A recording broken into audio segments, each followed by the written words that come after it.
Okay friends, ఈరోజు మనం సనాతన ప్రజ్ఞ బోధించడం ఎలా అన్న కార్యక్రమంలో కొన్ని పాయింట్స్ చెప్పుకుందాం. సనాతన ప్రజ్ఞని బోధించాలి అంటే దానికి కావాల్సింది ఏంటంటే ఫస్ట్ కొన్ని టెక్నిక్స్ కావాలి, హృదయం నుంచి కనెక్ట్ అవ్వాలి. ఉపన్యాసం కాదు బోధన అని మనం చెప్పుకుందాం.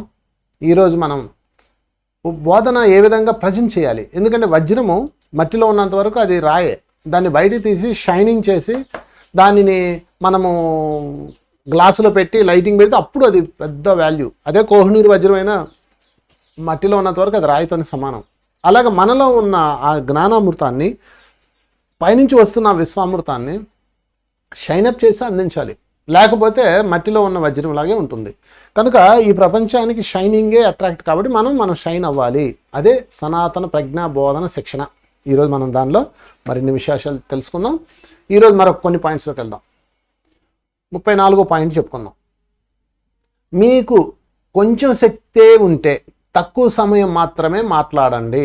శక్తివంతంగా చెప్పే బోధన ప్రజలను వశపరుచుకుంటుంది, ఉత్సాహాన్ని నింపుతుంది. ఇది 34th పాయింట్. అంటే దీని అర్థం ఏంటంటే, ఫర్ ఎగ్జాంపుల్ ఇప్పుడు నేను క్లాస్ చెప్తూ ఉంటాను. క్లాస్ చెప్తున్నప్పుడు ఒక్కొక్కసారి చాలా డల్ అయిపోతాం. ఏదో కారణాలు ఉంటాయి, సరైన ఆహారం ఉండకపోవచ్చు, లేకపోతే జర్నీలో ఉండొచ్చు, నీరసంగా ఉండొచ్చు, నిద్ర సరిగా ఉండకపోవచ్చు, ఇవన్నీ ఉంటాయి.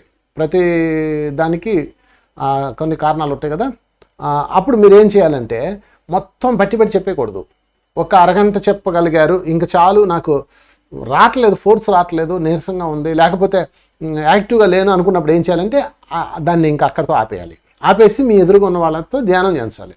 అందరూ ధ్యానంలో కూర్చోండి, మీరు ధ్యానంలో కూర్చోకుండా వాళ్ళ చేత ధ్యానం చేయించాలి. ఆ అరగంట గ్యాప్లో మీరు కూడా ఆ కాస్మిక్ ఎనర్జీని ఫీల్ అవుతూ ఉంటారు, కాబట్టి మళ్ళీ ఛార్జ్ అవుతారు. 2, మీ దగ్గర కొంచెం శక్తి ఉంది, కొంచెం సబ్జెక్ట్ ఉంది, కొంచెం ఎగుతుంది, దాన్నే ఆ తక్కువ సమయం మాట్లాడాలి. ఎలాగైనా సరే పొద్దున్న సాయంత్రం వరకు వన్ డే వర్క్షాప్లో చేయాలి అనే ఆలోచన పెట్టుకోకండి. అందులో ధ్యానం చేయించండి. మనకున్న గొప్ప కానుక ఏంటంటే ధ్యానం. మామూలుగా స్పీకర్లు అయితే, క్లాసులో టీచర్లు అయితే వాళ్ళకి అలాంటివి ఏం లేవు, వాళ్ళు పాపం చచ్చినట్టు చెప్పాలా, అందుకే అవన్నీ పేలవంగా ఉంటాయి. మనం అలా కాదు, కంపల్సరీగా ధ్యానం క్లాస్ ప్రారంభించేటప్పుడు ధ్యానం చేయించాలి.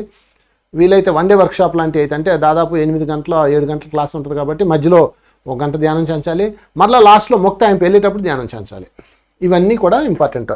తర్వాత అవి అలా చేయడం వల్ల శక్తివంతంగా చెప్పే బోధన అవుతుంది, అది వాళ్ళల్లో ఉత్సాహం నింపుతుంది. ఇది ఈ పాయింట్ గుర్తుపెట్టుకోండి. తర్వాత పాయింట్లోకి వెళ్ళిపోదాం.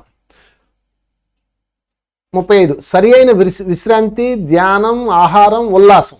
గుర్తుపెట్టుకోండి, ఆహారం, విశ్రాంతి, ఉల్లాసం, ఇవన్నీ బోధకుడికి అవసరం. చాలామంది ఏమనుకుంటారంటే ఏం అక్కర్లేదు, నేను పర్ఫెక్ట్, నేను ధ్యానం చేస్తాను అంటారు. కాదు, ఆహారం మోస్ట్ ఇంపార్టెంట్. సరి అయిన ప్రోటీన్ ఫుడ్ తీసుకోవాలి, అలాగని విపరీతంగా తినకూడదు. తర్వాత ఉల్లాసం, మనసు మోస్ట్ ఇంపార్టెంట్. ఉల్లాసం, ఇంట్లో మీరు మీ భర్తతోనో భార్యతోనో గొడవపడి వచ్చారు, ఏం చెప్తారు మీరు క్లాసు? తర్వాత కిందనే ఎవరితోనో పంచాయతీ నడిపొచ్చారు, ఏం చెప్తారు మీరు? మనసు ఎప్పుడు ఉల్లాసంగా ఉండాలి. అంటే మీరు ఎప్పుడు కూడా మీ మనోమయ కోశాన్ని స్ట్రాంగ్గా ఇతర చెత్త వెళ్లకుండా చూసుకోవాలి, అప్పుడే మీరు బోధించగలరు. బోధకుడే ఏడుపు మొహంతో ఉంటే ఈయనవాడు ఎలా వింటాడు? మీరే చెప్పండి. ఉల్లాసంగా ఉండాలన్నమాట, జోష్. రండి చూసుకుందాం, మీరా నేనా, పండగ చేసుకుందాం, లైఫ్ ఎంత బాగుంటుందో, ఒక జోష్ క్రియేట్ చేయాలంటే మీరు జోష్గా ఉండాలి. అందుకని విశ్రాంతి, కొంచెం టైం విశ్రాంతి తీసుకోవాలి. 2, ధ్యానం, మీరు ఖచ్చితంగా రెగ్యులర్గా ధ్యానం చేస్తూ ఉండాలి. 3, ఆహారం, మంచి ఆహారం, ప్రోటీన్ ఫుడ్, శాకాహారంలో ప్రోటీన్ ఫుడ్ తీసుకుంటూ ఉండాలి. తర్వాత ఉల్లాసం అంటే మనోల్లాసం, ఎప్పుడు కూడా మీ మనసు ఉల్లాసంగా ఉంచుకోవాలి. సో ఎప్పుడు కూడా మీ మనసుని ఎప్పుడైతే మీరు ఉల్లాసంగా ఉంచుకుంటారో అప్పుడు దానికి ఆటోమేటిక్గా మీ బోధన అద్భుతంగా వచ్చేస్తాయి. మీరు ఏమైనా చెప్పనండి, అది అద్భుతంగా ఉండదు. ఉల్లాసం లేనప్పుడు ఏమీ ఉండదు. అందుకని ఈ విషయంలో మీరు జాగ్రత్తగా ఉండాలి.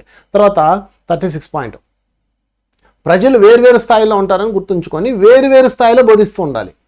చాలామంది వేరువేరు స్థాయిలో ఉంటారు, ఎవరో మీరు అనుకున్నట్టు ఉంటారు కదా. ఇప్పుడు మీ ముందు ఉన్నారు, 50 మంది కూర్చొని ఉన్నారు, 50 మందిలో 50 స్థాయిలు ఉంటాయి. ఒకడు శైశవాత్మ ఉంటాడు, ఒకడు బాల్యాత్మ ఉంటాడు, ఒకడు యవనాత్మ ఉంటాడు, ఒకడు ప్రౌఢాత్మ ఉంటాడు, ఒకడు వృద్ధాత్మ ఉంటాడు. ఎవరుంటారు మీకెలా తెలుస్తుంది? అందుకని వాళ్ళు వేరువేరు స్థాయిలు ఉంటారని గుర్తుంచుకోండి. మీరు చెప్పే బాధన ఆ విధంగా ఉండాలి. ఒక్కొక్కసారి ఏమవుద్దంటే, ఫర్ ఎగ్జాంపుల్ నేను వెళ్ళాను అనుకో, ఒక పిల్లలు ఉంటారు, మధ్య వయసు వాళ్ళు ఉంటారు, వృద్ధులు ఉంటారు, యువకులు ఉంటారు, వీళ్ళందరూ కలగో గంపగా ఉంటుంది మన క్లాసు. ఏం సిస్టమేటిక్గా ఉండవు కదా. అప్పుడు ఏం చేయాలంటే ఎక్కువ రేషియో ఎవరున్నారో వాళ్ళని చూసుకొని దానికి సంబంధించి చెప్పాలి. 2, అతిశయాలు అర్థం లేని అశాస్త్రీయతో మాట్లాడితే సాధకులు నిర్ఘాతపోతారు, అయోమయానికి గురవుతారు. దానికి పూర్తిగా విశ్వాత్మ మిమ్మల్ని బాధ్యులుగా చేస్తుంది. ఇది గుర్తుపెట్టుకోండి. అంటే అతిశయాలు, నేను 1000 జీవిస్తాను, ఇది అతిశయం. అది ఉంది, నేను కాదన్నో, కానీ నీ ముందు ఉన్న వాళ్ళు ఎవరు, ఏ స్థాయి వాళ్ళు ఉన్నారో గమనించి అవి చెప్పాలి. తర్వాత నేను రకరకాలు, ఇంకా పలానా వాళ్ళు అలా చేశారు, పలానా వాళ్ళు ఇలా చేశారు. ఒక ఆమె చెప్తా ఉంటుంది అనమాట, రాత్రి నేను డాబా మీద కూర్చున్నాను, నేను డాబా మీద కూర్చుంటే పైలో ఒక నక్షత్రవాసులు వెళ్తా నన్ను ఎలా అన్నారు, నేను వెంటనే వాళ్ళతో ఎలా అన్నాను, నా చెయ్యి వాళ్ళకి షేక్ హ్యాండ్ ఇచ్చాను. ఈ పబ్లిక్ మైక్లో చెప్పేస్తుంది ఆమె. ఏం చేస్తారు? నిర్ఘాతపోతారు. ఓమ్మో ఇదేంద్ర బాబు ఎలా ఉంది, పిచ్చిదిలా ఉంది అనుకొని ధ్యానం మానేయచ్చు. అప్పుడు విశ్వాత్మ మిమ్మల్ని బాధ్యులుగా చేస్తుంది. ఈ విషయం అండర్లైన్ చేసుకోండి. విశ్వాత్మ మిమ్మల్ని బాధ్యునిగా చేస్తుంది. ఎందుకంటే వాళ్ళు నిర్ఘాంతపోయేలా చేసింది మీరే, అయోమయానికి గురేలా చేసింది మీరే. కొంతమంది ఏం చెప్తారంటే మీరు మాంసాహారం తినకూడదు, ఓకే ఇది. కానీ వీళ్ళు మైక్ తీసుకొని ఏం చెప్తారంటే మీరు మాంసం తినాలనిపిస్తే తినండి, అది మీ లోపల అంతరాత్మ చెప్పిన దాన్ని మీరు చెయ్యాలి. అంటే ఆయన కోణం ఏంటి, మీ లోపల చైతన్యం ఏం చెప్తుందో దాన్ని వినాలి అని ఆ పాయింట్ చెప్పడానికి ఇది చెప్తాడు. ముందు క్లాస్లోనేమన్నా మాంసం తినకూడదని చెప్తే ఈయనేమైనా వచ్చి తినాలంటే తినని చెప్పి అయోమయానికి గురైపోతారు. వాళ్ళు అయోమయానికి గురవకూడదు, ఆ రాంగ్ స్టేట్మెంట్స్, ఫాల్స్ స్టేట్మెంట్స్ ఇవ్వకూడదు. చాలా క్లియర్గా మీరు ఉండాలి. ఈ విషయం గుర్తుపెట్టుకోండి. అందుకని వినేవాడి స్థాయి ఏంటి? ఇప్పుడు మీరు పబ్లిక్ క్లాస్లో ఉన్నారు, అక్కడ ఎవరు అడుగుతారు, ఏమండి మొన్న నన్ను ఎవరో ఒకటి అడిగారు, ఏమండి ఒక పూర్ణాత్మ స్థాయి వ్యక్తితో కలిసామనుకోండి, వాళ్ళతో కలిస్తే శక్తులు వస్తాయా అని ఒక ఆమె అడిగింది నన్ను. అడిగితే అంటే శక్తులు వస్తాయని కలిస్తే నీకు వాళ్ళకి ఏంటి తేడా అని అడిగాను. అది తప్పది, అలా చెప్పాలి. నిజానికి అది దానికి సంబంధించిన కాన్సెప్ట్ ఉంది, నేను కాదన్నా. కానీ అది ఎక్కడ మాట్లాడాలి, ఎలా మాట్లాడాలి, ఆ స్థాయి ఏంటి అయ్యి ఆలోచించి చెప్పాలి. నేను ఆత్మస్థితిలో ఉన్నానండి, నేను ఏదైనా చేయించండి అని మీరు చెప్పకూడదు పబ్లిక్లో. అందుకని మళ్ళా 36వ పాయింట్ గుర్తుపెట్టుకోండి. ప్రజలు వేరువేరు స్థాయిలో ఉంటారని గుర్తుంచుకొని వేరువేరు స్థాయిలో బోధిస్తూ ఉండాలి. అందరికి ఒకటి బోధించకూడదు ఎప్పుడు. మేము చాలా ఇబ్బందులు పడ్డాం, నా జీవిత అనుభవాలన్నీ కూడా ఇందులో ఇమిడ్చాను. మేము ఫస్ట్లో నానా బాధలు పడ్డాం. వస్తుంది ఒక ఆమె, నేను అలా ఉంటానండి, ఉండొచ్చా అంటది, ఓకే ప్రొసీడ్ అంటాం. అది పెద్ద సమస్య అయిపోతుంది. ఇంకొకటి వస్తాడు, నాకు నా భార్య ఉందండి, నాకు ఇంకో ప్రియురాలు ఉందండి, నేను ఆమెతో ఉండొచ్చా అండి అని అడుగుతాడు. ఏం చెప్పాలి అడిగి? యాజ్ ఏ ఆత్మ సిద్ధాంతం ప్రకారము నీ యొక్క ఆత్మ, ఆమె ఒక ఆత్మ, మీ ఆత్మల యొక్క నిర్ణయాలు అని చెప్పాలి. కానీ అది చెప్పకూడదు. వాడు ఇంకా ఆ రోజు నుంచి వంశీగా చెప్పారు అందుకే నేను అట్లా ఉన్నానని నా మీద వేసేస్తాడు. మనం చెప్పకపోయినా వాడు ఉంటాడు, కానీ మన మీద వేయడానికి కారణం కావాలి కాబట్టి మన మీద వేస్తాడు. అందుకని my dear teachers, meditation masters, బాగా గుర్తుపెట్టుకోండి. సాధకులు, ప్రజలు వేరువేరు స్థాయిలో ఉంటారని గుర్తుంచుకోండి. వారి స్థాయిని బట్టి మీరు బోధించాలి, ఇది మర్చిపోకండి. ఇంకా రెండోది, ధ్యానానుభవాలు చెప్పేటప్పుడు వాళ్ళ స్థాయిని బట్టి మీరు చెప్పాలి. నాకు రాత్రి ఇస్తుడు వచ్చాడు, నేను వైకుంఠం వెళ్ళాను, అక్కడ నాకు ఆ శంఖం ఇచ్చాడు, అందులో తీర్థం వచ్చాడు, ఇవన్నీ చెప్పేస్తుంటారు. అవతలోడే ఎవడో ఆడికి అసలు ఏమైనా అర్థం అవుద్దా? మీ ఇంటికి ఎవడో కాపీ తాగడానికి వచ్చాడు, వాడికి చెప్పేస్తే ఆడికి ఏం అర్థం అవుద్ది? వాడు అయోమయంగా ఒరే ఎక్కడికో వచ్చారు బాబు, పిచ్చి ఆసుపత్రిలో ఉండాల్సింది ఎక్కడ ఉంది అనుకుంటాడు. కనుక పూర్తి శాస్త్రీయతతో మాట్లాడండి, అశాస్త్రీయతతో మాట్లాడద్దు. మాట్లాడాల్సిన వాళ్ళ దగ్గర మాట్లాడండి. ఆ పాయింట్ నోట్ చేసుకోండి బాగా. లేదంటే విశ్వాత్మ బాధ్యులను చేసి ఏం చేస్తుందంటే మిమ్మల్ని ఇంటూ మార్క్ పెట్టేస్తుంది. ఒక్కసారి విశ్వాత్మ ఇంటూ మార్క్ పెట్టిందా మీకు ఒక స్టార్ పడిపోద్ది, ఒక జెండా పడిపోద్ది, రెడ్ జెండా పడిందంటే ఇంకంతే. మీకు వచ్చే శక్తి, మీకు వచ్చే వాక్కు, పవర్ అన్నీ డిజాల్వ్ అయిపోతాయి, అక్కడ పడిపోద్ది మీకు. అందుకని చాలా వివరణిస్తూ ఉండాలి. అయోమయాన్ని గురి చేయొద్దు, నిర్ఘాంతపోయేలా చేయొద్దు, అవాస్తవాలు మాట్లాడొద్దు. ఓకే, 37 పాయింట్లోకి వెళ్ళిపోదాం. సాధకుల్లో ఆసక్తిని సృష్టించండి, వారిలో ప్రశ్నలు వదలండి, సమాధానం కోసం ఎదురు చూడండి. ఇది చాలా ఇంపార్టెంట్. చాలామంది చేసే తప్పు ఏంటంటే మైకు దొరికింది కదా అని చెప్పేసి వదలకొడతా వెళ్ళిపోతారు. అలా కాదు. వాళ్ళు మీరు చెప్తా ఉంటే వాళ్ళు అలా ఉంటారు, లేకపోతే ఎలా ఉంటారు, లేకపోతే ఒళ్ళు మెడితే ధ్యానంలో కూర్చుంటారు. అసలు మీరు వినరు, మీంతా వేస్ట్ అయిపోతుంది. అందుకని ఏం చేయాలంటే ఎప్పుడు కూడా క్లాస్ ఒక 10 నిమిషాలు చెప్పి ఒక అరగంట చెప్పిన తర్వాత దీని మీద ఎవరన్నా సందేహాలు అడగండి అని వాళ్ళకి చాయిస్ ఇవ్వాలి. తర్వాత ఇప్పుడు కైకేయి ఎందుకు అలా చేసింది దయచేసి ఎవరైనా చెప్పండి అని మీరు వాళ్ళ ప్రశ్నలు అడగాలి. ఎప్పుడు కూడా ఉత్సాహవంతమైన ప్రశ్నలు, తర్వాత వారిలో వాళ్ళ ఆసక్తి సృష్టిస్తుంది అనమాట. లేకపోతే మీరు చెప్తూ ఉంటారు, వాళ్ళు వింటుంటారు, చెప్తుంటారు, వింటుంటారు. Body present, mind absent. అది మీ అంకెలా చూస్తూ ఉంటారు అలాగా, కానీ వాళ్ళు ఎక్కడ ఉంటారు. కనుక ప్రశ్న వదలాలి. మీరేమనుకుంటున్నారు దీని గురించి అని ప్రశ్న వదిలి వాళ్ళు చెప్పే సమాధానం కోసం ఎదురు చూడాలి. తర్వాత వాళ్ళని గౌరవిస్తూ దాన్ని డిస్కషన్లోకి తిప్పాలి. చాలా అద్భుతంగా చెప్పారు మీరు, వండర్ఫుల్ అండి, దీనికి ఇంకా ఇంకా లోపలికి వెళ్దాం అని మీకు తెలిసింది చెప్పాలి. అట్లాగా మనము వాళ్ళతో షేర్ చేసుకోవాలి. ఓకే, తర్వాత పాయింట్లోకి వెళ్దాం. 38, మీలో భక్తిని అభివృద్ధి చేసుకోండి.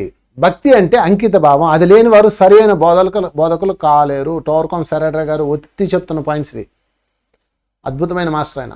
మీలో భక్తి అభివృద్ధి చేసుకోండి అంటున్నాడు. భక్తి అంటే మళ్ళీ కొబ్బరికాయలు, ఆరతులు, టెంకాయలు, బొట్లు, అడ్డుబొట్లు, పొర్లిగింతలు కాదు. భక్తి అంటే నీకన్నా పైవాడిని, నీకన్నా పైన మాస్టర్ని యాక్సెప్ట్ చేయడం. చాలామంది ధ్యానం చెప్పేవాళ్ళు, లేకపోతే ఆధ్యాత్మిక వ్యక్తులు, లేకపోతే సాధకులు కాస్త పెరిగిన తర్వాత ఏం చేస్తారంటే నేనే దేవుణ్ణి అంటారు. ఎస్, నువ్వే దేవుడివి. మరి నువ్వు దేవుడివి అయినప్పుడు నీ పైన ఉన్న నీ సీనియర్ ఎవడో? సీనియర్ దేవుడు కాదా? ఇక్కడ సాయిబాబా లేడు, వెంకటేశ్వరుడు లేడు, అంతా నేనే సాయిబాబాని అంటాడు, నేనే వెంకటేశ్వరుని అంటాడు, నేనే శివుడిని అంటాడు, నేనే పార్వతిని అంటాడు, నేనే కరెక్టే. మరి నీ చైతన్యం వాళ్ళ చైతన్యం ఒకటే, అంతా ఒక్కటే. కానీ వేరువేరు ఉనికిలు ఉంటాయి, వేరువేరు సీనియారిటీలు ఉంటాయి, వేరువేరు జూనియారిటీలు ఉంటాయి. ఆ విషయం గుర్తుపెట్టుకోండి. అంకిత భావంలో ఉండాలి. భక్తి అంటే అంకిత భావం, సరెండర్నెస్. ఎస్, యూనివర్సిటీ నడుపుతున్న పూర్ణాత్మ ఉంది, ఈశ్వరుడు ఉన్నాడు, నాకన్నా సీనియర్లైన రాముడు ఉన్నాడు, కృష్ణుడు ఉన్నాడు, బుద్ధుడు ఉన్నాడు, జీసస్ ఉన్నాడు, అల్లా ఉన్నాడు, షిరిడి సాయినాథుడు ఉన్నాడు. అంతా గొప్ప మాస్టర్స్ వాళ్ళ మార్గంలో మనం నడుద్దాం. అది అద్భుతం. అలా కాకుండా అంతా నేనే అంటాడు వీడు. వీడికి ఎప్పుడు కాలుతుంది, కాలినప్పుడు బేరం అంటాడు, దిగిపోద్ది మొత్తం అంతా. అహాన్ని పెంచుతుంది అది. అహాన్ని పెంచకుండా ఉండాలంటే సాధకులు, బోధకులు భక్తిని పెంచుకోవాలి. అంకిత భావం భక్తి అంటే పూజలో వ్రతాలు నోములు కాదు. భక్తి అంటే అంకిత భావం, హృదయ సమర్పణ. ఎస్, నారాయణుడు నేను ఇంత పెద్ద మాస్టర్ అయినా, నేను ఎంత పెద్ద పోటుగానైనా, నాకన్నా ఒక మాస్టర్ ఉంటాడు సృష్టిలో, నాకన్నా ఇంకొక మాస్టర్ పెద్దవాడు ఉంటాడు అనేది బాగా ఎక్కించుకోవాలి. అది అంకిత భావం పెంచుతుంది. ఇక తర్వాతది, మీలో బోధన పెరిగే కొద్దీ, అందులో జీవించే కొద్దీ, బోధన పెరిగే కొద్దీ, జీవించే కొద్దీ, అంటే జీవించడం అంటే మనం ఏదైతే చెప్తున్నామో దాని మీద అనమాట. స్వీయ వ్యక్తిగత శక్తి నుండి విడిపడి విశ్వ కుటుంబంగా మారిపోతాము. ఇది ముఖ్యమైన అండర్లైన్ చేసుకోండి. విశ్వ కుటుంబం అన్నది మీ బోధన పెరిగే కొద్దీ, మీరు అందులో జీవించే కొద్దీ. ఈ రెండు పాయింట్స్ ముఖ్యమైనది. అంటే బోధన మనం చేస్తూ ఉంటాం, చెప్తూ ఉంటాం, ఆధ్యాత్మిక విషయాలు చెప్తూ ఉంటాం. పెరిగే కొద్దీ, అందులో జీవించే కొద్దీ. ఓకే, అందులో జీవిస్తాం కదా మనం. స్వీయ వ్యక్తిగత శక్తి నుండి, స్వీయ వ్యక్తిగత శక్తి అంటే మనం నేను అన్న దీని నుంచి విడిపడిపోయి యూనివర్సల్ కుటుంబంగా మారిపోతాం. విశ్వాత్మకు సంబంధించిన కుటుంబం అయిపోతాం. చూడండి, కావలిస్తే చాలామంది ధ్యానులు, ఆధ్యాత్మిక వ్యక్తులు, మాస్టర్స్, వాళ్ళ ఫ్యామిలీలో ఒక 10 మంది బంధువులు ఉంటే వాళ్ళకి ఈరోజు విశ్వాత్మ కుటుంబం చాలా పెద్దది. ఫర్ ఎగ్జాంపుల్ నేను ఉన్నాను, మా ఇంట్లో భోజనంలో ఫంక్షన్లు ఏమైనా జరిగినాయి అనుకోండి, మా ఫ్యామిలీకి సంబంధించిన వాళ్ళు ఒక 20% వస్తారు. మా సిస్టర్సో లేకపోతే వాళ్ళు వీళ్ళు ఒక 20% వస్తారు. ఆత్మబంధువులు 80% ఉంటారు. చూసారా? అంటే విశ్వ కుటుంబం అయిపోతూ ఉంటుంది మనది. ఆ విశ్వ కుటుంబం అవ్వడమే సృష్టిలో అత్యంత అరుదైన గిఫ్ట్ మై డియర్ ఫ్రెండ్స్. ఆ విశ్వ కుటుంబం యొక్క గిఫ్ట్ మనకి ఇందులో దొరుకుతుంది. ఓకే, తర్వాత పాయింట్లోకి వెళ్ళిపోదాం. 40, మీ పనికి ఉపయోగపడిన పుస్తకాలు చదవకండి. ప్రతి పుస్తకం చదవవలసిన పని లేదు. అర్థం కాని పుస్తకం పక్కన పెట్టండి. ఇది మైండ్లో పెట్టుకోండి. మీ పనికి ఉపయోగపడిన పుస్తకాలు అవన్నీ చదవకండి. అన్ని పుస్తకాలు చదవాలని రూల్ ఏం లేదు. అన్ని పుస్తకాలు చదివేయాలి అనుకోకండి. మీరు ఒక పుస్తకం తీయండి. చాలామందికి ఇదే పెద్ద డౌట్ ఉంటుంది అనమాట. బుక్ తీయండి, ఆ బుక్ తీసి మధ్య పేజ్ తీయండి, చదవండి, ఇంట్రెస్టింగ్ ఉంది. మళ్ళీ లాస్ట్ పేజ్ తీయండి, అక్కడెక్కడ చదవండి, ఇంట్రెస్టింగ్ ఉంది. ఆ బుక్ని పక్కన పెట్టుకొని బాగా చదివేసేయండి. కొన్ని పుస్తకాలు చదువుతారు, మీరు అది ఎక్కదో. మీకు ఎక్కలేదంటే అది చెడ్డ పుస్తకం కాదు, మీ పనికి ఉపయోగపడని పుస్తకం. ఎందుకంటే ఇక్కడ ఒక్కొక్కరికి ఒక్కొక్క ఉపయోగం ఉంటుంది. నా పనికి కొన్ని పుస్తకాలు కావాలి, నేను అవి ఎంపిక చేసుకోవాలి. నేను ఎంపిక చేసుకోలేదు, నా బాధ్యత అనమాట. అది ఎలా తెలుస్తుందంటే, మీకు ఒక బుక్ కానీ, ఒక వీడియో కానీ, ఒక ఆడియో కానీ వింటున్నప్పుడు మధురంగా అనిపించి ఇంకా వినాలి అని అనిపించిందంటే నువ్వు దూడవే. అది గోవు. ఓకే, గోవుకి, ఆవుకి, దూడకి మ్యాచ్ అవుతుంది. గాడిదకి దూడకి మ్యాచ్ అవుద్దా? చెప్పండి. పోనీ ఏనుగుకి దూడకి మ్యాచ్ అవుద్దా? ఏనుగు పాలు తాగుతుందా దూడల్లి? అన్ని క్లాసులు వినకూడదు, అన్ని అనుభవాలు వినకూడదు, అన్ని పుస్తకాలు చదవకూడదంటే అవి చెడ్డవి అని కాదు, మీకు అవసరం లేదని అర్థం. అందుకని మీ చైతన్యానికి ఏది కనెక్ట్ అవుతుందో ఆ క్లాసులో వినండి, ఏది కనెక్ట్ అవుతుందో ఆ పుస్తకాలే చదవండి, ఏది కనెక్ట్ అవుతుందో ఆ సబ్జెక్ట్ని డెవలప్ చేసుకోండి. ఎందుకంటే విశాల సృష్టిలో ఎంత జ్ఞానము, ఎన్ని పుస్తకాలు ఉన్నాయో, ఎన్ని వీడియోలు ఉన్నాయో. ఓన్లీ మన యూట్యూబ్ ఛానల్లో ఒక గంటకి 2,50,000 వీడియోలు అప్లోడ్ అవుతుంటాయి ఒక గంటకి. మీరు మన యూట్యూబ్లో ఉన్న వీడియోలు చూడాలి అంటే ఒక వీడియో చూసి మరలా తిరిగి అదే వీడియో దగ్గరకు రావాలి అంటే ఇప్పుడు ప్రజెంట్ 2,000 సంవత్సరాలు పట్టుద్ది. 2,000 సంవత్సరాలు పడుతుంది ఒక వీడియో చూసి మరలా అదే వీడియో దగ్గరకు రావాలంటే, అంటే ఇలా రౌండ్ వేసి రావాలంటే, అన్ని వీడియోలు చూడాలంటే 2,000 సంవత్సరాలు పట్టుద్ది. ఈలోపు ఇంకెన్ని డెవలప్ అవుతుంటాయో, ఇంకెన్ని అప్లోడ్ అవుతుంటాయో. చూసారా ఫ్రెండ్స్? కనుక విశ్వంలో సమాచారం విపరీతంగా వచ్చేసింది ఇప్పుడు, విపరీతంగా అనమాట. ఒకప్పుడు తాళపత్ర గ్రంథాల్లో చెదలబట్టిన వాటిలో ఒక అక్షరం దొరికితే దాన్ని పట్టుకొని ఎత్తుకునేవాళ్ళు. ఇప్పుడు అలా కాదు, చిట్టికేస్తే సమాచారం వచ్చేసింది. అంతా ఎక్కించుకోకండి, బుర్ర అన్నది కొంచెమే. అందుకని ఇప్పుడు ఏం చేయాలంటే మీ బోధన ఉపయోగపడని పుస్తకాలు చదవద్దు. అది ఎలా తెలుస్తుంది? ఇంట్రెస్టింగ్. ఒక వీడియో చూస్తున్నా, ఒక పుస్తకం చదువుతున్నా, ఒక క్లాస్ వింటున్నా, ఇంట్రెస్ట్గా ఉందా దాన్నే పట్టుకోండి, ఇంకా పదే పదే వినండి, దాన్ని పరిశోధన చేయండి. కొన్ని బుర్రకు ఎక్కువ ఎంతసేపు చూసినా మళ్ళా మీరు అటెన్షన్ పెట్టి చూడాలన్నా అవుతుంది. అందుకని మీరు ఏం చేస్తారంటే మీకు ఉపయోగపడని పుస్తకము చదవాల్సిన పని లేదు, వీడియో చూడాల్సిన పని లేదు, క్లాసులు వినాల్సిన పని లేదు. అర్థం కాని పుస్తకాలు, వీడియోలు, క్లాసులు పక్కన పెట్టేయండి, మీకేమీ ప్రాబ్లం లేదు. అన్నీ చదవాలని రూల్ అయితే ఏం లేదు, వినాలని రూల్ లేదు. దాన్నే పట్టుకొని మీ యొక్క చైతన్యాన్ని డెవలప్ చేసుకోండి. ఓకే. 41 విమర్శలు మాట్లాడకండి. బోధనలో అవి చేర్చితే మీరు ఉన్నత శిఖరాలు చేరే సమయంలో అవి మీకు అవరోధాలు అవుతాయి. అనవసర విషయాల జోలికి వెళ్ళకండి. ఎప్పుడైతే మీరు విమర్శలు మాట్లాడారో ఇప్పుడు బాగానే ఉంటుంది. ఇప్పుడు మీరు ఒక స్టేజ్లో ఉంటారు, మీ స్టేజ్ పెరుగుతుంది, మీరు ఇలా ఆత్మస్థితి పెరిగే కొద్దికి అప్పుడు మీకు అడ్డవుతాయి అవి. ఎగ్జాంపుల్, సీతామాత ఉంది కదా, సీతామాత ఎందుకు బాధపడింది? లక్ష్మణుడు అన్నాను కాబట్టి ఇప్పుడు ఆమెకు అడ్డొచ్చింది. సీతామాత అన్ని కష్టాలు దాటి రాముడి దగ్గర హ్యాపీగా ఉంది. ఇంతలో ఒక అల్పుడు సీతాదేవిని ఇలా అన్నాడు, అనగానే రాముడు మళ్ళీ అడుగు పంపించాల్సి వచ్చింది ఆమెని. చూసారా? కారణం ఏంటంటే ఒకప్పుడు లక్ష్మణుడు ఒక మాట అంది, అది తిరిగి ఇక్కడ వస్తుంది. అంటే ఈమె ఉన్నత స్థాయికి వచ్చినప్పుడు అది అడ్డం వచ్చేసింది. అలాగా ఇప్పటి నుంచే విమర్శలు మాట్లాడకండి. మీరు ఏదో రోజుకు ఒక ఉన్నతమైన మాస్టర్ అవుతారు, అక్కడ అడ్లు వచ్చేస్తాయి, మనకి అవరోధాలు అయిపోతాయి. ఎంత అవేర్నెస్తో ఉండాలో చూడండి. విమర్శించకండి. ఎందుకు విమర్శిస్తారు? వాళ్ళకి ఏమన్నా మీరు చెయ్యాలా? ఎవడిష్టం ఆడిది, ఎవరి డిజైన్ ఆడిది, ఎవడి ప్లాన్ ఆడిది, ఎవడి ప్రణాళిక ఆడిది. ఇతరులను విమర్శించారా మీకు ఆధ్యాత్మిక ప్రపంచంలో పెద్ద అడ్లు అవుతాయి. ముఖ్యంగా ఆధ్యాత్మిక ప్రపంచ వ్యక్తులకి అసలు విమర్శలు అనే జోలి వెళ్ళకూడదు. ఇది మైండ్ బాగా ఎక్కించుకోవాలి మీరు. తర్వాత పాయింట్లోకి వెళ్ళిపోదాం. 42 మీరు చదువుతున్న పుస్తకాలలో, మీరు బోధిస్తున్న విషయాలలో అత్యంత ప్రాధాన్యమైనవి గుర్తించండి. అతి ముఖ్యమైన విషయాలపైన మాత్రమే సమయము, శ్రద్ధ పెట్టాలి.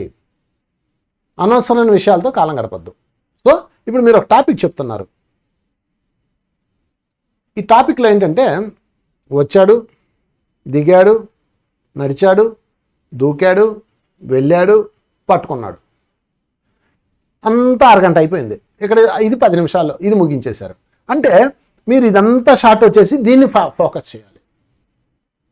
అంటే మనం ఏదైతే చెప్పదలుచుకున్నామో అత్యంత ప్రాధాన్యమైనది ఏది అంటే ఈరోజు టాపిక్లో 5 పాయింట్లో ఒక అరగంట క్లాస్ మాట్లాడారు మీరు. అరగంట సేపు మీరు స్పీచ్ ఇచ్చారు, బోధించారు. ఆ బోధనలో ముఖ్యమైన పాయింట్ ఒకటి ఉంది, అది ఒక 10 నిమిషాలు ఉంటుంది. ఈ అరగంటలో మిగతా అంతా తెలిసి ఆ 10 నిమిషాల మీద మీరు ఫోకస్ పెట్టాలి. ఈ మిగతా అంతా కట్టే కొట్టే తెచ్చన్నట్టు చెప్పి మీరు చెప్పాల్సిన పాయింట్ని బాగా ఎస్టాబ్లిష్ చేసి నవ్విలి చెరుకుని ఎలా నవ్వులుతాము చూసారా? చెరుకుని ఏం చేస్తాము? ఇలా చీలుస్తాము, పైన ర్యాపర్ ఉంటుంది కదా దాన్ని పీకేస్తాం. అలాగ అన్ని చక్క పీకేసి దీన్ని మాత్రం నవ్వుతాం. సేమ్ అంతే, బోధన కూడా అంతే. ఈ పీకేసి ఇది ఎలా ఇది పీకాలి తప్పదు, పీకే టక పీకేయాలి. పీకేసి దాని మీద ఎలా తింటామో సేమ్ అలాగే మిగతా విషయాలన్నీ టక చెప్పుకుంటూ వెళ్ళి మెయిన్ కీ పాయింట్ అత్యంత ప్రాధాన్యమైన దాన్ని మాత్రం బాగా నమిలి తినాలి. అంటే వాళ్ళ బుర్రలోకి ఎక్కించే విధంగా ఆ పాయింట్ చుట్టూతానే చెప్పుకుంటూ వెళ్ళాలి. ఇది ముఖ్యమైన విషయం, నోట్ చేసుకోండి అది. సో అత్యంత ప్రధానమైనది ఏది, ఈరోజు నేను చెప్తున్న బోధనలో అత్యంత ముఖ్యమైనది ఏది అన్నది గుర్తుపెట్టుకోవాలి. తర్వాత పాయింట్లోకి వెళ్ళిపోదాం. 44వ పాయింట్, నేను సరదాగా బోధిస్తున్నానా లేక దానిలో జీవిస్తున్నానా అని ప్రతి బోధకుడు బోధన తర్వాత ప్రశ్నించుకోవాలి. అంటే నేను ఎందుకు చెప్తున్నాను ఇదంతా, ఇప్పుడు నేను ఎందుకు చెప్పాను ఇదంతసేపు, గంటసేపు ఎందుకు చెప్పాను వాళ్ళకి? నేను సరదాగా చెప్పానా, లేకపోతే ఏదో టైంపాసా, లేకపోతే డబ్బులు వస్తాయా, ఎందుకు చెప్తున్నాను, ఉపయోగం ఏంటి, వాట్ ఇస్ ద యూజ్ అని ఆత్మపరిశీలన చేసుకోవాలి. ఇప్పుడు క్లాస్ అయిపోయినాక నేను ఈరోజు ఏం చెప్పాను, నేను వీలైతే మీ రికార్డర్ ఉంటుంది, రికార్డు పెట్టుకొని చూసుకోండి. ఎందుకంటే అందరూ ఇప్పుడు రికార్డులోనే ఉంటున్నారు కాబట్టి చూసుకొని నేను ఎందుకు చెప్పాను ఇది, వీళ్ళందరికీ నేను దీనికో ఏ ఉద్దేశంతో చెప్పానో అది ఉపయోగం నెరవేరిందా లేదా అని మీరు పరిశీలించుకోవాలి. తర్వాత 45, అజ్ఞానుల యొక్క కథలు ఉదాహరణగా తీసుకోకండి. చెడ్డ ఉదాహరణలు తీసుకోవడం వల్ల, చైతన్యరహిత ఉదాహరణల వల్ల మీ అసలు చైతన్యం కోల్పోతారు. దీని అర్థం ఏంటంటే, చాలామంది ఏదైనా క్లాస్ చెప్పేటప్పుడు వాడు అలా చేశాడు, వీడు ఎలా చేశాడు, వాడు దుర్మార్గుడు, వీడు దరిద్రుడు, వాడు అలా చేసి నాశనం అయిపోయాడు, వీడు ఇలా చేయడం వల్ల నాశనం అయిపోయాడు, వాటిని ఒక ఉపమానంగా తీసుకోలేదు తప్ప దాని మీద ఫోకస్ చేయకూడదు. రెండోది, అజ్ఞానుల యొక్క కథలు చెప్పకూడదు, జ్ఞానుల యొక్క కథలు చెప్పాలి. దుర్యోధనుడు ఉన్నాడు, దుర్యోధనుడు ఏం చేశాడు ఆ రోజు, ఎందుకు ఇలా చేశాడు, ఆయన ఆడిపోసుకుంటూ ఆయన తిట్టుకుంటూ కూర్చోకూడదు. అదే దుర్యోధనుడు దివ్యమైన విషయాలు చేశాడు, అవి చెప్పాలి. దుర్యోధనుడు తన జీవితకాలంలో 14 సంవత్సరాల, వీళ్ళు 12 సంవత్సరాలు అరణ్యవాసం, 1 సంవత్సరం అజ్ఞాతవాసం చేశారు. అంటే 13 సంవత్సరాలు వాళ్ళు ఫారెస్ట్లోకి వెళ్ళిపోయారు. మహాభారతం స్టోరీ అంతా అక్కడే ఉంది, కానీ దుర్యోధన చేసిన పాలన మీద లేదు. దుర్యోధన ఆ 13 సంవత్సరాల అద్భుతంగా పాలించాడు, అది ఎక్కడా లేదు. చూసారా? అంటే మనం ఎప్పుడూ కూడా నెగిటివ్ షేడ్స్ మీదకి వెళ్ళిపోతాం. జనాలకు కూడా అదే ఎర్రి అనమాట, అదే క్రేజీ అనమాట. కానీ మన జనాలకు కాదు, మన సాధకుల కోసం చెప్తున్నాం కాబట్టి ఎప్పుడు దివ్యమైన ఉదాహరణలు తీసుకోవాలి. మహనీయుల గురించి మహనీయ తత్వం చెప్పాలి. నెగిటివ్ షేడ్స్ బాగా ప్రజల్లోకి వెళ్తాయి, గుర్తుపెట్టుకోండి. నేను ఒప్పుకుంటాను. మీరు నెగిటివ్గా రాముడి మీద ఉన్న ఒక నెగిటివ్ మచ్చ తీసుకొచ్చి చెప్పారనుకోండి, ఇక అది పెంచి వైరల్ అయిపోద్ది. మీరు అది మీకు వైరల్ కావాలా, బోధన కావాలా? మనకు బోధన కావాలి. అంటే వాళ్ళ హృదయాల చైతన్యం కావాలి, బుర్రల చైతన్యం కాదు. వాళ్ళ నోటి దూల తీర్చే పనులు కాదు మనం చేయాల్సిందే. మనం చేయాల్సింది ఏంటంటే హృదయాలను కదిలించేది. ఎప్పుడైతే హృదయాలను కదిలించి వచ్చేసారో అప్పుడు ఉన్నతమైన వెళ్ళిపోతుంది. నేను మహాభారతంలో మహనీయులని కొన్ని వీడియోలు చేశాను, నా ఛానల్లో చూడండి. వంశీ ఆత్మీయ విశ్లేషణ, వంశీ సద్గురు వంశీ అని కొట్టండి, మీకు ఒక ఛానల్ ఓపెన్ అవుతుంది. అందులో మహాభారతంలో మహనీయులని ఒక వీడియోలు తయారు చేశాను. అంటే దుర్యోధనుడు, శకుని, భీష్ముడు, ఎవరైతే ధృతరాష్ట్రుడు, ఎవరైతే చరిత్రలో విలన్ కింద చూపబడ్డారో వాళ్ళలో ఉన్న గొప్ప విషయాలు బయట తీసి చెప్పాను. నాకు అవి చెప్పినప్పుడు ఎంత హ్యాపీ అయిపోయిందంటే, నిజంగా ఒక నెగిటివ్ షేడ్ పడ్డ వ్యక్తులు వాళ్ళ, అంటే అప్పుడు వాళ్ళ జీవితంలో ఏదో తప్పు చేసి ఉండొచ్చు, దాని తాలూకు ఫలితం వాళ్ళు అనిపిస్తారు కదా, మనం ఎందుకు పదే చెప్పుకోవాలి? రావణాసుడు ఎప్పుడో సీతను అలా చేశాడు, ఆయన రాముడు సంహరించాడు, ఆయన చేసిన పనికి పనిష్మెంట్ అనిపించాడు, అయిపోయింది కదా. ఈ రోజు కూడా రావణాసుడిని ఎందుకు సంహరిస్తున్నారు? అన్ని చోట్ల బొమ్మలు పెట్టి, పిచ్చా ఎర్రా? ఎవరు ఏం చేశారో వాళ్ళు దాని ఫలితం అనిపిస్తారు, మనకెందుకు? ఈరోజు కూడా ఎక్కడ పండగ జరగనివ్వండి, శ్రీరామనవమి అప్పుడు ఎప్పుడు రావణాసుడు లేకపోతే దీపావళి అప్పుడు పెద్ద ఫోటో పెట్టేసి నరకాసుడు తవ్వచ్చు, రావణాసుడు తవ్వచ్చు, బాణం వేసి కాల్చేసి ఆనందిస్తారు. వీళ్ళంతా నీతిమంతులు. ఎంత అజ్ఞానంలో ఉందో ఈ ప్రపంచం, మనం దాన్ని మార్చాలి. అందుకని మనం ఎప్పుడు మహనీయపు కోణంలో చూడాలి. అత్యంత భయంకరమైన హిట్టర్లో కూడా ఒక గొప్ప కరుణరసం ఉంటుంది, అది చెప్పాలి మనం. అందుకని ఎప్పుడు కూడా చెడ్డ ఉదాహరణలు తీసుకోవద్దు, చైతన్య రహిత ఉదాహరణలు తీసుకోవద్దు. దానివల్ల ఏమవుతుందో తెలుసా? మీ చైతన్యం మీరు కోల్పోతారు. ఎందుకంటే ఈ చెత్త చెప్పి చెప్పి చెప్పి చెప్పి కొన్నాళ్ళకి చెత్త బాక్స్ అయిపోతారు మీరు. ఎప్పుడు మధురమైన ఉదాహరణ చెప్పాలి.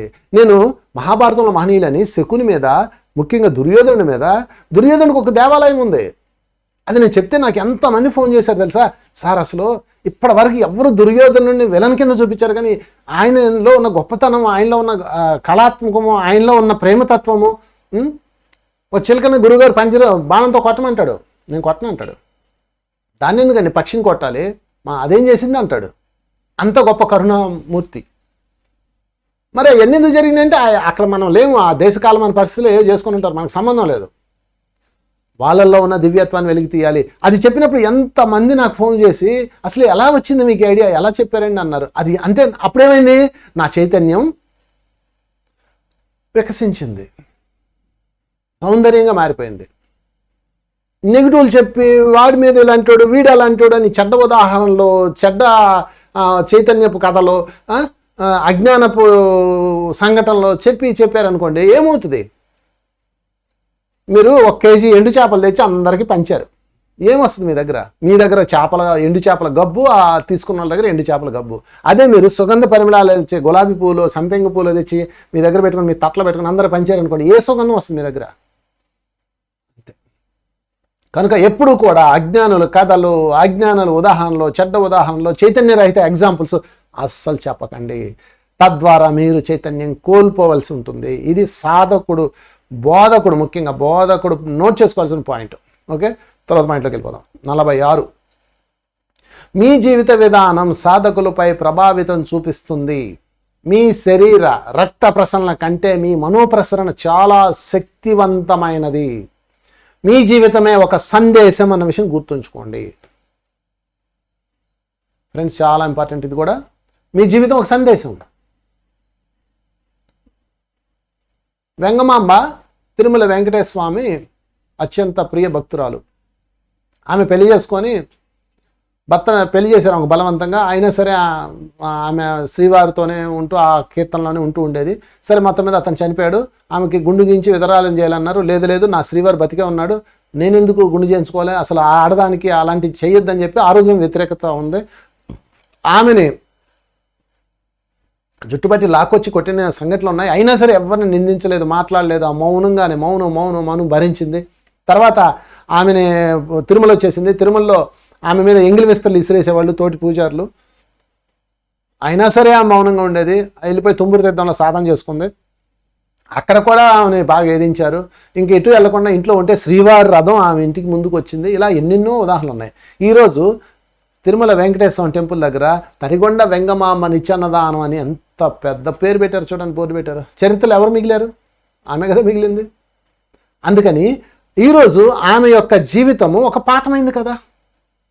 అందుకని మన జీవిత విధానం సాధకులపై ప్రభావితం చూపిస్తే, మీ జీవితము ఒక బోధకుడి యొక్క జీవితం అత్యంత అద్భుతంగా ఉండాలి.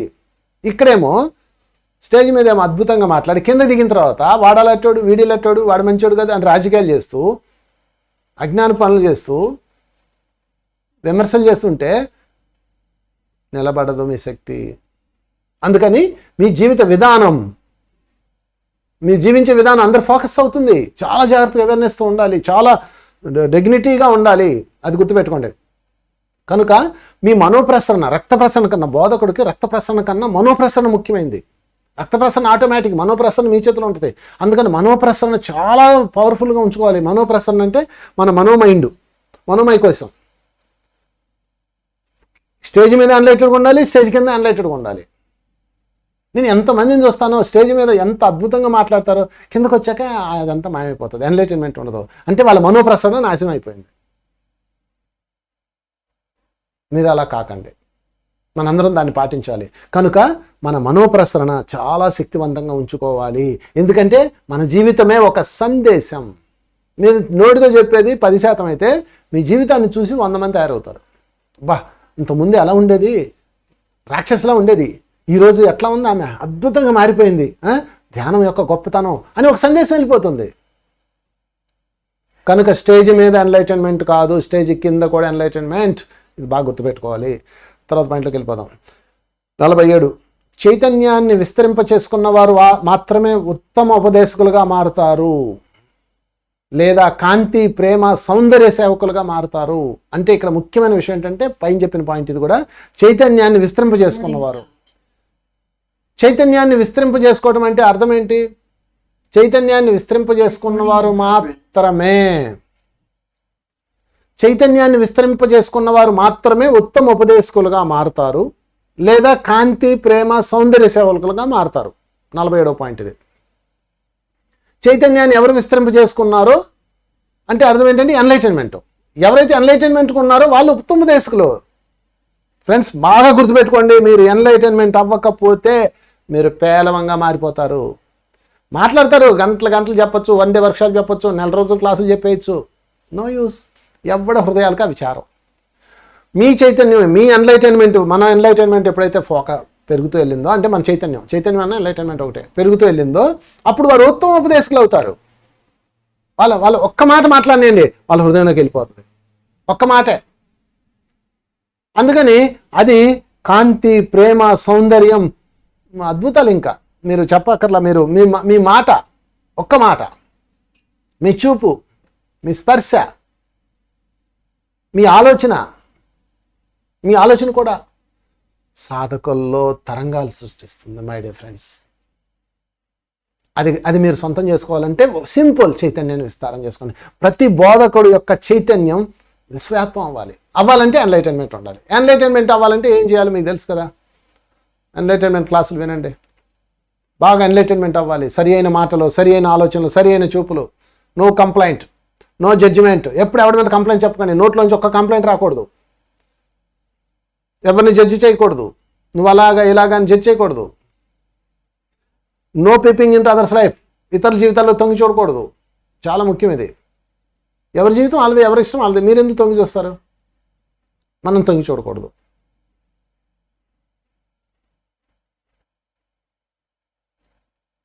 ఇవన్నీ బాగా మీరు మీ చైతన్యాన్ని పెంచేవి. కొన్ని రూల్స్ పెట్టుకోవాలి మనం, లేదంటే మామూలుగా ఉంటారు అంతే. పెద్ద నష్టం లేదు. మీరు బోధకులు అవ్వాలి అంటే చైతన్యాన్ని విస్తరింప చేసుకోవాలి. అక్కర్లేదు అనుకుంటే మామూలుగా ఉంటారు అంతే. మామూలుగా మాట్లాడతారు, బాగానే ఉంటారు. అందరిలో మీరు గుంపులో గోవిందం అనమాట. తర్వాత 48వ పాయింట్, ఉపదేశం ఒక సేవ. మాట్లాడేటప్పుడు ఆ విషయం గుర్తుపెట్టుకోండి. సాధకుల యొక్క ఆధ్యాత్మిక పురోగతే మీ లక్ష్యంగా ఉండాలి. అర్థం చేసుకోండి. ఇది మరొకసారి, ఉపదేశం అన్నది అంటే ఇప్పుడు నేను ఏదైతే చెప్తున్నానో అది సేవ. నేనే మీకోసం చేయట్లా, నేను సేవ చేస్తున్న యూనివర్స్కి. మాట్లాడే ప్రతిసారి ఆ విషయం, అబ్బా నాకు గొప్ప సేవ దొరికింది ఈరోజు, నాకు ఈ నలుగురికి జ్ఞానాన్ని బోధించే అవకాశం దొరికింది ఈరోజు అని మీరు సంతోషంగా తీసుకోవాలి. సేవ చేస్తున్నా నేను సంతోషంగా తీసుకోవాలి. ఇది వారి యొక్క ఆధ్యాత్మికత పురోగతికి లక్ష్యం అవుతుంది. లక్ష్యంగా వాళ్ళ ఆధ్యాత్మిక పురోగతి లక్ష్యంగా ఉండాలి. అంతేగాని నేను చెప్తానేనండి ఏందో పొద్దున్నే తయారయ్యారు సంత అన్నట్లు ఉండకూడదు. ఇదొక సేవ. నన్ను ఎవరు అడిగారు, ఏమండి పొద్దున ఒక జూము, మధ్యాహ్నం ఒక క్లాసు, మళ్ళీ సాయంత్రం క్లాసు, రోజుకు 3-4 చేస్తుంటారు, ఎందుకండి బాబు మీకు ఈ తెప్పలో? ఎందుకండి అంటే, ఆ యేసుడు ఇచ్చిన గొప్ప అవకాశం ఇది. చెప్పే కొందుకు నా చైతన్యం చెక్క వెళ్ళిపోతుంది. నాకు స్టార్స్ వచ్చేస్తాయి, బ్రాండ్స్ వస్తాయి, ఎన్నెన్నో ఉంటాయి. మీకేం తెలుసు? ఎంతమంది స్నేహితులు వస్తారు, ఎంతమంది సహాయం చేసే వాళ్ళు వస్తారు, ఎంతమంది ప్రేమించే వాళ్ళు వస్తారు, మీకేం తెలుసు? ఎంత మధురానందమో, సచ్చిదానందమో ఇందులో మై డియర్ ఫ్రెండ్స్. అందుకని సేవ, ఉపదేశం అన్నది గొప్ప సేవ. ఈ సేవాభాగ్యం ప్రసాదించిన ఆ దేవాత్ములందరికీ నమస్కారం అనుకోండి. స్టేజ్ ఎక్కగానే మీ చుట్టూతో ఉన్న ఎన్విరాన్మెంట్ చూడండి, ఆ కింద కూర్చున్న వాళ్ళని చూడండి. మనసులో ఒక్కసారి ఓ మహాదేవ, లేకపోతే ఓ పూర్ణాత్మ, నాకు గొప్ప అవకాశం ఇచ్చావు, నీకు థ్యాంక్ యూ. ఒక ఉపదేశం ఇచ్చే భాగ్యాన్ని ఇచ్చావు, నాకు థ్యాంక్ యూ. మనసులో కృతజ్ఞతలు చెప్పండి. అంతేగాని చిరాకు ముఖం వేసుకొని ఈయన చావండి యాదవల్లారా, నా టైం అంతా వేస్ట్ అయిపోయి నేను వచ్చాను, ఇవన్నీ మనం పెట్టుకోకూడదు, నాశనం అయిపోతుంది. ఇంక రెండోసారి ఇవ్వదు అవకాశం. ఆ తర్వాత అవకాశాలకు ఏడుస్తూ కూర్చుంటారు చాలామంది. అవకాశాలు రావు, మీరు ఏమనుకుంటున్నారో. ఈ అవకాశాలు, ఒకరికి బోధన చేసే అవకాశం దొరకడం అన్నది యూనివర్స్ నిర్ణయం. ఎవడంటాడు మీ మాటలో? ఇక్కడ ఎవడంటాడు చెప్పండి మన మాటలో? మన ఎంత పెద్ద పోటుగాళ్ళమే ఏంటి? మనకన్నా పెద్ద వాళ్ళు ఉన్నారు, మనకన్నా అద్భుతంగా మాట్లాడే వాళ్ళు ఉన్నారు, మనకన్నా అద్భుతంగా చెప్పేవాళ్ళు ఉన్నారు. మనకు దొరికిన వాడు మహనీయుడు, సాక్షాత్తు పరంధాముడు నా ముందు కూర్చున్నాడు వినడానికి. కృతజ్ఞతతో చెప్పండి. వారికి సేవ చేసుకునే అవకాశం. ఆంజనేయ స్వామి సాక్షాత్తు శివుడు శ్రీరాముడికి సేవ చేయడానికి ఎందుకు వచ్చాడు తెలుసా మీకు? మహాదేవుడు శ్రీరాముడికి సేవ చేయడానికి ఆంజనేయుడికి వచ్చాడు. ఎందుకు వచ్చాడు? అది సేవ, ఒక గొప్ప అవకాశం, ఒక ఉత్తమ వ్యక్తికి సేవ చేసుకున్నాం, అందుకే ఆయన మహాదేవుడు అయ్యాడు. నేనేవాడు రా విశ్వాత్మకుడిని, నేను సేవ చేయడం ఏంటి అనుకున్నాడు ఆయన. ఒక గొప్ప అవకాశం దొరికింది నాకు, రాముడికి సేవ చేసుకునే అవకాశం, దిగొచ్చాడు.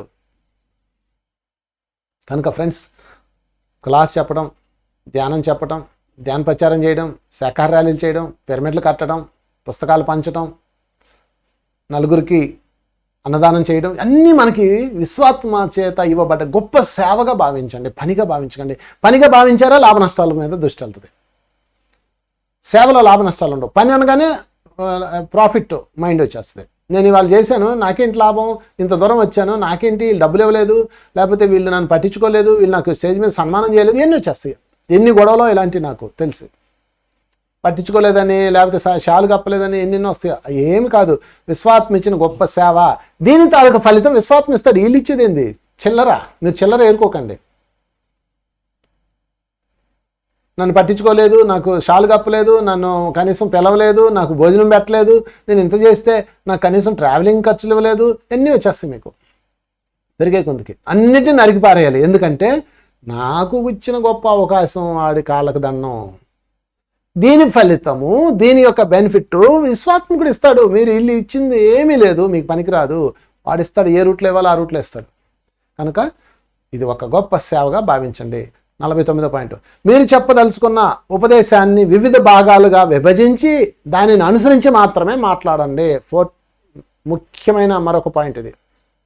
మీరు చెప్పదలుచుకున్న ఉపదేశం అంటే ఈరోజు ఏం చెప్పాలనుకున్నారు? నేను ఫర్ ఎగ్జాంపుల్ కర్మ సిద్ధాంతం చెప్పాలనుకున్నా.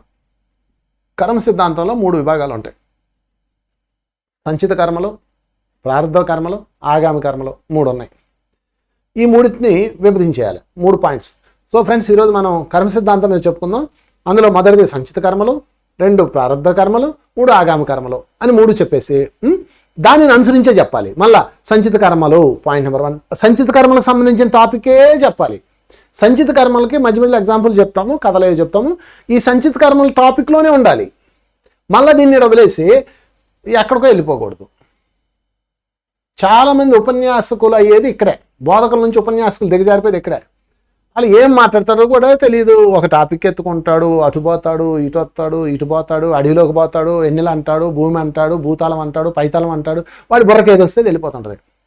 అలా చెప్తే ఎవడు ఎండో. మొత్తం క్లోజ్ చేయండి. చెప్పదలుచుకుంది ఏంటి? ఫస్ట్ మిమ్మల్ని మీరు ప్రశ్న వేసుకోండి. కర్మ సిద్ధాంతం చెప్పదలుచుకున్నాను, వెరీ గుడ్. అందులో పాయింట్స్ ఏం చెప్పదలుచుకున్నావు? మిమ్మల్ని మీరు అడగాలి. 1 సంచిత కర్మలు, 2 ప్రారంభ కర్మలు, 3 ఆగామి కర్మలు. కొన్ని గుర్తు లేకపోతే రాసుకోండి. టాపిక్ కర్మ సిద్ధాంతము, చెప్పాల్సిన విభాగాలు 3, చెప్పాల్సింది ఆ 3 ఇన్సైడ్, అంతే. దాన్ని 3 విభజించుకున్నారు కదా, 1, 2, 3. మళ్ళీ 1 గురించి చెప్తూ 2 గురించి చెప్పాలి. 2 గురించి చెప్పినప్పుడు మళ్ళీ 1 చెప్పాలి. 1 చెప్పినప్పుడు 3. మొత్తం మీరు ఎటన్నా తిరగండి, ఉదాహరణ తిరగండి, ఆ 3 చోటే ఉండాలి. లేకపోతే మీరు చెప్తుంది గందరగోళం అయిపోతుంది. అందుకని చెప్పదలుచుకున్న దాన్ని వివిధ విభాగాలు విభజించి దాన్ని అనుసరించి మాత్రమే చెప్పాలి.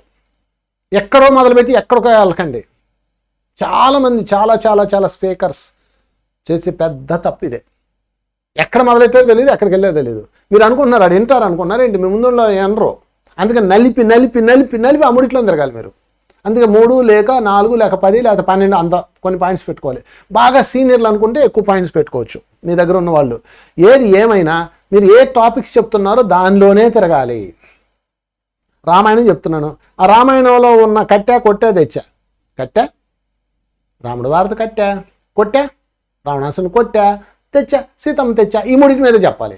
మళ్ళీ రామాయణం పెట్టి మరి మా మహాభారతంలో కృష్ణుడు అని ఇటు వెళ్ళకూడదు. కొంతమంది ఇటుపోతారు, కొంతమంది ఇది చాలదు అన్నట్టు వాళ్ళ ఇంటి వెనక జరిగిన రామాయణంలోకి వెళ్ళిపోతారు. ఏం గందరగోళం చెప్తారు. వాడు ఏం చెప్తున్నాడో అడిగి తెలియదు, ఇడికి తెలియదు. అమ్మాయి నా టైం అయిపోయిందని దిగిపోతారు. అమ్మాయి మా టైం అయిపోయిందని ఈ ఎదురోళ్ళు జంప్ అయిపోతారు. ఉపయోగం లేని ఉపదేశం. ఓకే, కనుక ఈ విషయం గుర్తుపెట్టుకోండి. చెప్పదలుచుకుంది విభాగాలుగా విభజించండి. చాలామంది నాకు చెప్పలేని భయం వేస్తుందండి అంటారు. దానికి కారణం ఇదే. మీరేం చెప్పాలనుకున్నారు? ఒక టాపిక్లో భాగాలు ఉన్నాయి కదా, ABCD 4 భాగాలు ఉన్నాయి. 4 భాగాలు మైండ్లో పెట్టుకోండి, లేకపోతే రాసుకోండి. దాని మీద చెప్పండి. ఇప్పుడు నేను భాగం నెంబర్ ఏ గురించి చెప్పాలి. ఏ గురించి ఎన్నో ఒక ఎగ్జాంపుల్ కథ రాసుకోండి, దాన్ని చెప్పండి, దీన్ని చెప్పండి. బి గురించి చెప్పండి, దానికి ఒక ఎగ్జాంపుల్ కథ చెప్పండి, అంతే. సింపుల్. ఎంత సులువు అంటే హృదయం నుంచి చెప్తే మొత్తం మీకు ఓపెన్ అయిపోతాయి. ఓకే, ఇది ప్రాక్టీస్ చేయండి. ఇక లాస్ట్ 50వ పాయింట్, ఆఖరి పాయింట్. చివరగా వందన సమర్పణ ఉపదేశానికి సంబంధించింది అయి ఉండాలి. శ్రోతలు వెళ్ళేటప్పుడు వారి హృదయాల్లో మధురనాదం వినబడాలి. ఒక నూతన మార్గానికి ద్వారాలు తెరిచినట్టు ఉండాలి. గుర్తుపెట్టుకోండి ఫ్రెండ్స్. ఆఖరిగా మీ ఉపదేశం అంతా అయిపోయిన తర్వాత చివరిగా వందన సమర్పణ చేయించాలి. మీరు చేయించాలి అంటే మీరు చేయకూడదు. ఎవరినన్నా మీకు ఎవరో ఒకళ్ళు ఉంటారు కదా, వక్తలు ఉంటారు కదా, అయ్యే వందన సమర్పణ చేయండి అనాల. వీళ్ళు ఒక మూర్ఖులు అనమాట. ఆ వందన సమర్పణ ఏం చేస్తాడో అడిగి తెలీదు. వందన సమర్పణ ముక్తాయింపులు సబ్జెక్టుకి సంబంధించి ఉండాలి. కొంతమంది నాకు భలే నచ్చుతారు. ఒక ఊరు వెళ్ళాను అనుకోండి, వాళ్ళు ఏం చేస్తారంటే వందన సమర్పణ చేయండి అంటే నేను ఏ పాయింట్లు చెప్పినా వాళ్ళు రాసుకుంటాడు. పెన్ను పేపర్ తీసుకొని రాసుకొని దాని మీద నేను కరెక్ట్గా చదివిని అన్ని టక టక టక. ఈరోజు మనకు వంశీ గారు అద్భుతమైన పాయింట్లు ఇచ్చారు. 10వ పాయింట్ అద్భుతం, 15వ పాయింట్ అద్భుతం, 3వ పాయింట్ అద్భుతం, చాలా అద్భుతంగా ఇచ్చారు, thank you sir, thank you, విన్నందరికి మీకు థ్యాంక్ యూ, అట్లా క్లోజ్ చేస్తారు. దానివల్ల ఏమవుతుందంటే మనం ఏదైతే చెప్పామో అది ఫోకస్ అయిపోతుంది. తర్వాత వెళ్ళేటప్పుడు ముఖ్యంగా మధురనాదం, సభ అయిపోయి వెళ్ళిపోయేటప్పుడు మ్యూజిక్ పెట్టాలి, మధురనాదం ఒకటి పెట్టాలి. చాలా చోట్ల మేము చేస్తాం అంటే సన్నటి సంగీతం ఒకటి పెట్టేసి వదలాలి, అదే రింగ్ రింగ్ రింగ్ అంటుంటుంది అనమాట. అలా కాకుండా నేను గంట క్లాస్ చెప్తాను. అబ్బా నాకు ఒక్కొక్కసారి దొరుకుతారు మహనీయులు. ఉదయం 1 డే వర్క్షాప్, పొద్దున్న 10ంటికి మొదలు పెడతా. నేను మొదలు పెట్టేటప్పుడు ఏం చేస్తానంటే, ఎప్పుడైనా మీరు గుర్తుపెట్టుకోండి, మీరు క్లాస్ చెప్పే ముందు ఫస్ట్ అందరి చేత మాట్లాడించేయాలి, లాస్ట్ ఎవరి చేత మాట్లాడించకూడదు. నేను మైక్ ఇచ్చి మాట్లాడబోయి అంటాను, ఇప్పుడు కాదు సార్ నేను తర్వాత మాట్లాడతాను అంటాడు. మాట్లాడితే ఇప్పుడే మాట్లాడు, తర్వాత నేను మైక్ ఇవ్వను అంటాను. మాట్లాడని చెప్పాలి, ముందే మాట్లాడండి. మీరు ఏం మాట్లాడాలి, ఎంతసేపు మాట్లాడుకోండి, మీదంతా అయిపోయాక నేను మాట్లాడాలి. అందరి చేత 5 నిమిషాలు మాట్లాడించి అప్పుడు మీరు మైక్ తీసుకొని సబ్జెక్టులోకి వెళ్ళాలి. ఎందుకని ప్రధాన వక్త, ప్రధాన ఉపదేశకుడు ఎవరో వాళ్ళు మాత్రమే మెయిన్ మాట్లాడాలి. నేను ఉదయం 10 నుంచి స్టార్ట్ అవుతుంది, 11, 12, 1 గంట, 2 భోజనానికి వదిలిన 3, 4, 5 దాకా 7 గంటల పాటు అనేక సబ్జెక్ట్స్ చెప్తా, అనేక కోణాలు, అనేక టాపిక్స్ వారీగా చెప్పుకుంటూ వెళ్ళి ముగించమని ఆడికి మైక్ ఇస్తే ఆయన మైక్ తీసుకొని మళ్ళీ ఇంకోటి ఏదో చెప్తాడు. ఇది ఒక సమస్య వస్తుంది మనకి. అప్పుడు మళ్ళీ నేను మైక్ తీసుకొని థ్యాంక్ యూ సార్, చాలా చక్కగా చెప్పారు, వందన సమర్పణ, థ్యాంక్ యూ ఫ్రెండ్స్, మరొకసారి చెప్తాను గుర్తుపెట్టుకోండి. మీరు వాళ్ళ ఇంటికి వెళ్ళిన తర్వాత మధ్యరాత్రిలో లెగిసి 10 నిమిషాలు ధ్యానం చేసి నాకు ఈ సమస్య ఎందుకు వచ్చిందని అడిగి మళ్ళీ 10 నిమిషాలు ధ్యానం చేసి నిద్రపండి, మీకు చక్కగా ఒక డ్రీమ్ వస్తుంది అని నేను చెప్తాను. అంటే ఇది ఆల్రెడీ నేను ముందు చెప్పాను, కానీ ఈయన వచ్చేసి దాని మీద ఏదో చెప్పేస్తాడు. అంటే ఐస్ క్రీమ్ మనం తయారు చేసాం అనుకోండి, దాని మీద క్రీమ్ వేయాలా, దాని మీద ఇంకో మట్టి వేయకూడదు. వీళ్ళు వచ్చి ఆ పని చేస్తుంటారు. అప్పుడు మీరు ఏం చేయాలని మళ్ళీ మైక్ తీసుకొని థ్యాంక్ యూ బాయ్ బాయ్ అని తక్కువ మైక్ కట్ చేసి ఇచ్చేయాలి. ఇలాంటి ఎన్ని తప్పులో మేము పడుతుంటాం, తప్పు మరి. అందుకని వందన సమర్పణ ఇచ్చే వ్యక్తి మీరు ముందుగానే చెప్పాలి వాళ్ళకి. ఇది కొంచెం మీరు సీనియర్లు అయ్యాక అందరికీ చక్కగా అర్థమవుతుంది. సో ఫైనల్గా వందన సమర్పణ చాలా ఇంపార్టెంట్, ఉపదేశానికి సంబంధించింది అయి ఉండాలి. లేదా మీరు ఎప్పుడన్నా వందన సమర్పణ చేస్తున్నా కానీ ఈ జాగ్రత్త తీసుకోండి. ఎవరైనా మాస్టర్ కంప్లీట్ చేశారు, వందన సమర్పణ చేయని మైక్ ఇచ్చినప్పుడు మీరు దానికి సంబంధించిందే చెప్పాలి. నేను ఎన్నోసార్లు పత్రికారు నాకు మాట్లాడిన తర్వాత లాస్ట్లో వంశీ ముగించని ఇస్తాడు. ఇవ్వగానే ఈరోజు మన గురువుగారు అద్భుతమైన పాయింట్లు ఇచ్చారు, అబ్బాబాబా హిందాకి చెప్పారు, అద్భుతమైన పాయింట్, యోగత్వం గురించి చెప్పారు, సిద్ధత్వం గురించి చెప్పారు, జ్ఞాన యోగం గురించి చెప్పారు అని ఆయన ఏమైతే పాయింట్ చెప్పారో అవన్నీ నేను 4 సార్లు చెప్పి ఇలాంటి గొప్ప జ్ఞానం ఇచ్చిన గురువుకి మనం లేచి నిలబడి తప్పట్లు కొడదాం అని చెప్పేసి అని చెప్పలు కొడతాం. దాంతో ఆ పాయింట్స్ అన్నీ అందరి హృదయాల్లోకి వెళ్ళిపోతాయి. మ్యూజిక్ పెట్టేసి సన్మానాలు చేసి క్లోజ్ చేయాలి. ఇది సిస్టమ్. ఇది ఫ్రెండ్స్, మనం అద్భుతమైన బోధకులు అవ్వాలి, అద్భుతమైన సాధకుల్ని బోధకులుగా మార్చాలి. ఈ పాయింట్స్ అన్నీ నోట్ చేసుకొని మైండ్లో పెట్టుకొని మీరు మరింత అద్భుతమైన హృదయ నుంచి వికసింపజేసుకునే అద్భుతమైన బోధకులు అవ్వాలని కోరుకుంటూ మీరు నేను అందరం ఈ పాయింట్స్ని పాటిస్తూ ఇంత అద్భుతమైన జ్ఞానామృతాన్ని ఇచ్చిన టార్కోమ్ సరరే గారికి, ఇతర పరమ గురువులందరికీ, బుద్ధ భగవానుడికి, పితామహ పత్రి గారికి అందరికీ కృతజ్ఞతలు చెప్పుకుంటూ థ్యాంక్ యూ వెరీ మచ్.